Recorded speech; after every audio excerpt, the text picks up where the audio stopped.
Hello and welcome for the final weekend of the 2025 Ginetta Junior Championship. After a thrilling season so far, we're back here at Donington Park for the championship decider. Current championship leader is Rocco Coronel, and he'll be going head-to-head with Fred Green to vie for championship honours. Dutchman Rocco Coronel has been the dominant driver so far this season. He's led the championship since the very first weekend. However, Ginetta Junior scholar Fred Green has been consistently in the mix so far this season, and after an exceptional weekend last time out at Croft, he won back-to-back races, bringing the championship fight to this weekend. Here's Andy with a recap of everything that happened at Croft. The Ginetta Juniors stepped away from their British GT package last month to head to Croft. It was a weekend on which the current championship leader Rocco Coronel could have wrapped up the championship. However, it wasn't to be for the Dutchman after an unfortunate incident in race 1 saw him drop to last on the road early doors. While Coronel delivered an outstanding comeback drive to finish 8th, his championship rival Fred Green claimed the all-important first win of the weekend and the points he needed to continue the championship fight. Race 2 saw Green deliver another standout performance to make it 2 wins out of 2 after a race-long battle with George Proudfoot Nalder that included a nail-biting final lap of dice. Coronel came home in 3rd to claim the last stand of the podium. The rain came in the 3rd and final race of the weekend to spice up proceedings even further, but again Green was on a mission and completed his hat-trick of victories at Croft. Coronel battled hard with his teammate Scott Lindblom all race long, but the Dutchman had to settle once again for 3rd after Lindblom was able to cross the line just in front at the flag. So, after a standout weekend for Fred Green, all is now set for a deciding weekend of racing here at Donington Park. Every point matters this weekend in what is the final few races of the year. So we caught up with both of the championship contenders to see how they're preparing for this weekend. Rocco, it's all coming down to this weekend. How are you feeling? Yeah, I'm feeling quite good actually. Yeah, we had some good test days. We're almost in the front all the time, so yeah, some good expectations for the weekend. Yeah, I just need to finish one top 3, and hopefully it will be all okay. But maybe I'll do the second race and third race. But yeah, we don't know how the weekend's gonna be. But I'm just gonna do my best, and hopefully I'm gonna win a championship today or tomorrow. Now, you had a difficult weekend last time out at Croft. Has that changed how you're approaching this race, or are you going to go for wins? Will you play it safe? No, I'm just gonna go for wins. It's just a normal race. I'm not gonna think about championship too much. Of course, I need to be smart in the race and don't crash in anything. But I'm just gonna do my best. I always want to win, even if it's for the championship. But yeah, I'm gonna go for the win.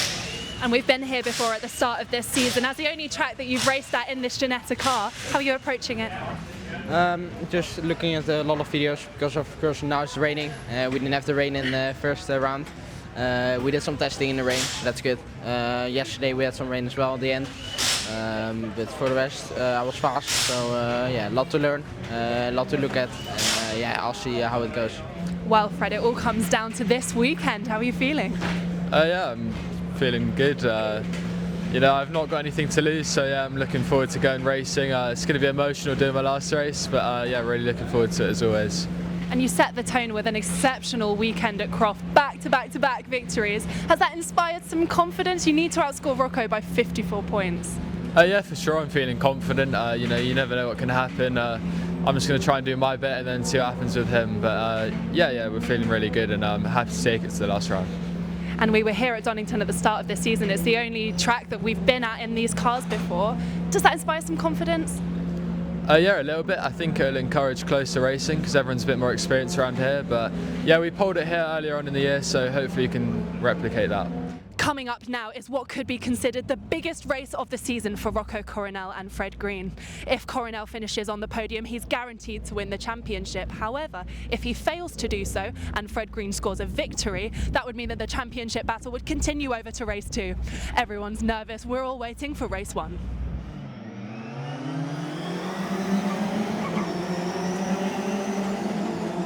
It was a brilliant start from George Proudfoot Nalder, who got around the pole sitter and champion in waiting, Rocco Coronel, before they even arrived at the first corner. Fred Green was immediately on his toes, trying to go after Rocco Coronel, knowing that he had to beat his title rival by a number of positions to take the championship to the final 2 races. Rocco, in fairness though, was not having things all his own way. Fred Green got past him quite early on with a move up at McLean's. Rocco though fought back immediately, and with the arrival of all of the the other R Racing cars, teammates of Rocco Coronel's, it really seemed like the tide was turning against Fred Green. Those R Racing drivers then started to take the fight to Fred and dutifully started shuffling him down the order, seemingly content to play rear gunner to Rocco Coronel. That, though, was not the case. The likes of Scott Lindblom, Jarrett Clark, Max Cuthbert, they started battling with Rocco, and it set about this sensational battle for third position. On any given moment, there was a genuine chance that Fred Green could have managed to get enough cars between himself and Rocco Coronel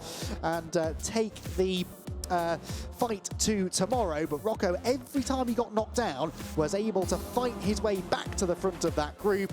And even with some assistance late on from his teammate Scott Lindblom that nearly ended in tears at the chicane, it was in the end enough for Rocco to do exactly what he needed to do. George Proudfoot Nalder dominated the race. He was nearly 5 seconds up the road onto the final lap, and then with just one corner to go, the car slowed, smoke emanated from the back of it, and he ended up not reaching the checkered flag. Max Cuthbert it was then who claimed the win, as Rocco Coronel claimed the championship.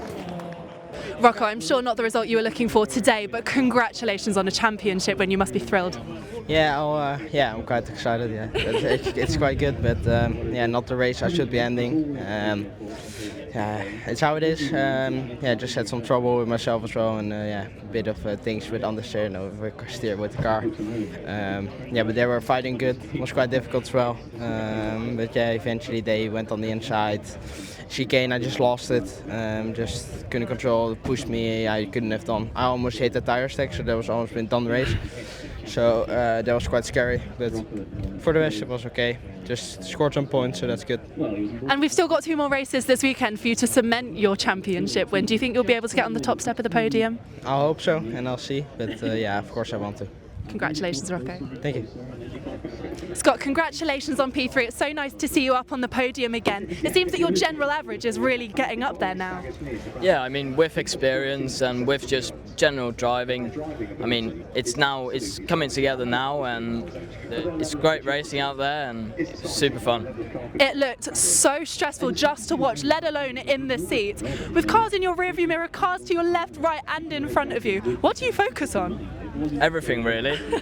I mean, first you have to keep it on the road, I mean, and then just try to stay in front, but with cars everywhere, it's difficult. Fred, you have had a beyond incredible season, and I know the championships just slipped through your fingers today, but you have so much to be proud of.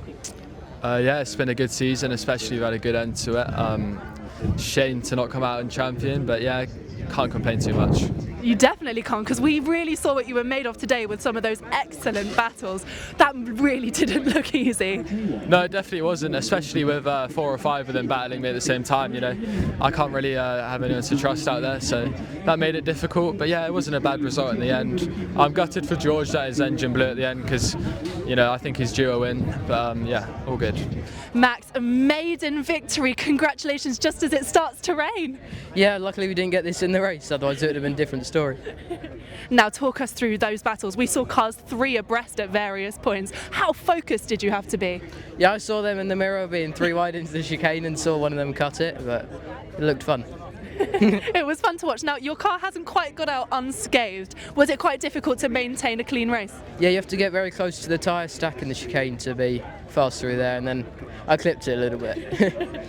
Well, in any event, a hugely deserved win for you. Congratulations. Thank you. Hello and welcome to Donington Park, where yesterday in race 1, Dutchman Rocco Coronel clinched the 2025 title. He's absent from the grid this morning and won't be competing in race 2. We've got Torin Byrne starting on pole position, and with a bit of a mixed up grid, we are in for an exciting race. The second Ginetta Junior race of the weekend took place without the champion-elect Rocco Coronel, who has elected to sit out the final 2 races of the season with the title wrapped up yesterday. That allowed Torin Byrne to start from pole position and lead uncontested into Redgate Corner, but that was the only time across the entire 20 minutes that anybody would lead uncontested. It was just one of those races in the Ginetta Junior Championship where there was action at every turn. It began at turn 1 for Andrew Robinson, who was tapped into a spin, but was able to recover without without further damage. The first attack against Torrin Byrne came from Jarrett Clark up at Coppice Corner, but that allowed George Proudfoot-Nalder, the nearly man from race 1, to get into the race lead. That didn't last though. By the time we got to the Melbourne hairpin, Clark was ahead. Jarrett, one of many drivers in this lead group looking for either a maiden victory or a maiden win. Max Cuthbert and Ethan Carney tangled at Redgate Corner. They both spun and rejoined at the back of the pack, as did Emilio Del Grosso, but after that secondary hit, his car unfortunately had to be retired to the pit lane. Then it sort of calmed down in the middle part of the race, but there were still overtakes aplenty. Fred Green nipping up the inside of Scott Lindblom and then chasing down Lindblom's teammate Jarrett Clark before moving into the lead of the race at the Melbourne hairpin. Fred was the only driver really who seemed able to successfully defend the lead for any amount of time, despite the very best efforts of Scott Lindblom to find a way past him, including this adventurous attempt at the top of the circuit at Coppice. It looked as though Jarrett Clark was going to benefit from that. He did, temporarily, but Fred Green was very quickly back to the inside and reclaimed the lead again at McLean's Corner. From there, it was all about driving in his mirrors as Fred Green and the lead group left behind an almighty battle going on for fifth, which nearly ended in disaster for Torrin Byrne. Fred Green, though, was able to defend successfully on the final lap and held on to claim an 8th victory of the year here at Donington. Colin, what an incredible race from you, from starting all the way at the back to now being on the podium. Yeah, a crazy race. Just yesterday didn't really go our way, but crashes just happened with us. But they're now just picked it off place by place, and then just carnage kind of happened. And then I think we had really strong speed as well, so just being able to just pick them off one by one. It wasn't just your speed though, your racecraft was absolutely exceptional and some really entertaining battles. Yeah, really entertaining battle, really enjoyed it. Probably the most enjoyable race of the year. It's just nice when everything kind of goes your way up a little bit and the run of the luck goes with you, and hopefully the same now in the last race. Scott, congratulations on P2. That was almost a race-long battle that got very heated towards the end. Yeah, I mean, it was a fun race, very exciting. I didn't really think it was going to be as much fighting as it were, especially looking at how it was in the beginning. I thought we were going to push away more, but I mean, it was a great fight, and I mean, it was a good race for me, so good result, so I'm happy. You all kept it very clean, which was really nice to see, but you were still very aggressive at certain points. Yeah, I mean, I was trying to keep it as clean as possible, finishing the race, just taking points every single race, but in some of these moments when you really want to get past, and you really need to get past as well for track position, you have to put a bit more in it. And now, can we expect a P1 from you in race 3? Yeah, I mean, yeah. At how the pace is at right now and how we are racing, I reckon I could go for the win. So yeah, I will give it my all. Fred, it seems like every single race you show a new card and a new strength. You were absolutely phenomenal in those battles today. Yeah, we had a really good race. The team have done a mega job setting up the car, so I'm really confident in my pace. And yeah, that allows me to sort of defend and then manage to have the confidence to pull away again. We saw you trying out and testing a few different lines, sometimes taking some very aggressive wide angles. Do you assess that based on who you're battling against, or how do you approach that? Yeah, for sure. You can't go into a race with a plan, so you sort of just figure it out as you go. But yeah, obviously we've raced each other now for the whole year, so you sort of have an understanding of what you can and can't do with other people. But yeah, we had a really good race and I'm really happy. And now just one more race until the end of the season. What are you going to bring to the final race? Hopefully another P1, obviously. But I'm just here to enjoy it, to be honest. You know, I've got nothing to gain or lose championship-wise. So yeah, I'm just here to enjoy it and do my best. It's time for the final Ginetta Junior race of the season here at Donington Park. And with the championships all wrapped up, this race is just about winning. The final race of the season for the Ginetta Juniors here at Donington Park started with more heartbreak for George Proudfoot-Nalder, who stalled off the line, rejoined at the back of the field, but sadly his race once again would end prematurely. It was a brilliant start though for pole sitter Fred Green, who was looking to add another victory to his already impressive tally. There was a moment at the chicane for Andrew Robinson on the first lap. He rejoined directly ahead of Noah Young. That created a stack up into the hairpin, where George Proudfoot-Nalder again found himself in trouble, made contact with Noah Young and Andrew Robinson, and George was out of the race. With his car in a dangerous position, the safety car was scrambled for a couple of laps, after which Fred Green really controlled the race. It was a very civilised middle portion of the race, with Jarrett Clark seemingly happy to work with Fred Green until the very closing stages. Max Cuthbert, though, was on a charge through the order from 10th on the grid. He had a bit of contact en route into 6th position ahead of Harry Bartle. Some really good midfield battles. Revy Lake here tried to go around the outside of Josh Watts, who caught the curb at Coppice, and Revy ended up with 2, 3, nearly 4 wheels in the dirt. A really good save that could easily have ended in a spin. A bit like this one for Matthew Chihuahua, who got into the back of Noah Young's car at Melbourne and looped the 21 machine. In the closing stages, Jarrett Clark finally decided to have a go, and it nearly ended in disaster as he got squeezed onto the grass by the race leader Fred Green. That set about a brilliant final couple of laps of battling, at the end of which, though, it was Fred who came home to claim a 9th win of the year. Jarrett Clark got a debut podium. Scott, you have just had a fantastic weekend, proving yourself every single time and really staying in the mix in that battle. Yeah, I mean, it's been a good week, as well as Croft.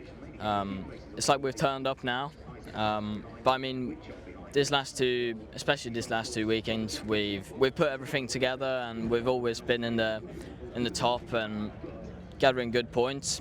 So yeah, no, it's been great. A great way to end the season as well. Yeah, I mean, yeah, a podium is always nice. Congratulations on a strong weekend. Thank you. Jarrett, what an exceptional battle you put on there with Fred. You didn't let him breathe even for a second. Yeah, it was a really good race, close all the way through, and yeah, a really clean, fun race. You've been really strong here at Donington this weekend. Is that something that you've brought in? Have you made any changes?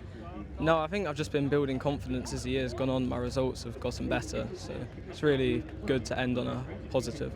Fred, you defended exceptionally well there. Now, we'll get back to that, but could you just say how you found this season? You have been on fire. Yeah, it's been really good. It's been a pleasure to drive in this championship with the team I'm with. Elite Motorsport have been great to me, and I've really enjoyed my time, and yeah, it's been a great year. And a 9th win to round out a successful season.